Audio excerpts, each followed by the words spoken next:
Mr. Deputy Davor Ivo Stier. Hvala predsjedniče.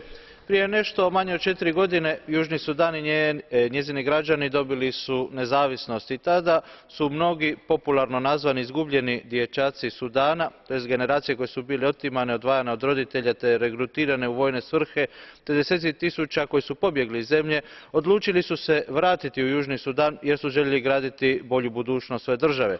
Nažalost, ti izgubljeni dječaci koji su pobjegli iz rata vratili su se svom domu kako bi zatekli samo novi rat. Već u prosincu 2013. počeli su nasilni etnički sukobi koji su se noćne more rata i izgubljenog djetinjstva prenijeli na još jednu generaciju djece.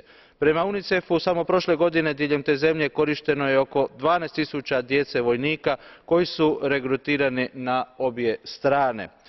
Nedavne otmice 89 dječaka u Južnom Sudanu su nas ponovno podsjetile na tu realnost i zato podržavam sankcije UN-a od 5. ožujka da kazne one koji opstruiraju pokušaje prekida konflikta. Hvala vam.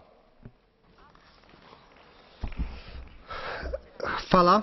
On behalf of Socialist and Democrats Group, Deputy Ana Gomes, 1.5 minutes, please.